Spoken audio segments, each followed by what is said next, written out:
Kaixo lagunok, zuekin berriro ere Marimaistra. Dauzkazuen zalantza guztiak argitzeko prest. Ara, duela gutxi, mezu bat iritsi zitzaidan helbide elektronikora. Galdetu abildua marimaistra.com. Beitu, hauxe zioen. Kaixo Marimaistra, bi lagun gara eta taberna badaukagu Ibarran. Duela aste batzuk, 3. langile bat hartu dugu barran aritzeko, baina ez da euskalduna. Eta gainera, sutan jartzen da, baten bat euskaraz ezkero. Oso edukazio txarrekoa dela dio. Zer egin dezakegu? Ez dugu kaleratu nahi, baina oso giro txarra jartzen du tabernan. Beti azarre gaude.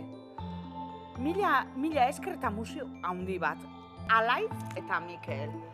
Ai, ederrok Alaiz eta Mikel. Zelako arazoa daukazue. Benetan arazo latza, Alde batetik, aukeratu zenezaketen norbait euskeraz gehiago zekiena, baina tira, ja, hala da, eta araotxo bat erakutsiko dizuet. Beitu.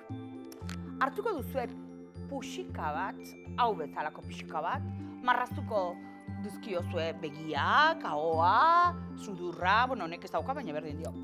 Aurpegitxo bat, bai, eta hartuko duzue, eta hauxe esango diozue. Irtenbide batzuk emango dizkiozue. 3 aukera dauzkazu. Lehenengo aukera, euskara ikasi eta lanean segitu.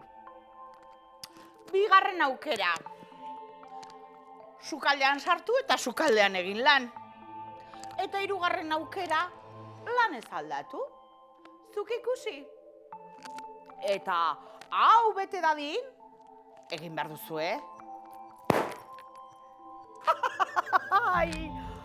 Ikusiko duzue, egunero egin ezkero, lagun horrek hobeto hartuko dituala euskaldunak zuen tabernan.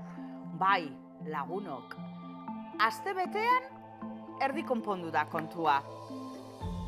Eta lagunok ez ahaztu, euskararik onena egin egiten dena, edukazio barik, edonorekin, edonor eta edonola. Axe da onena. Eta Ruper Ordorikaren patxarak lasai zaitzatela, ederrok. Agur!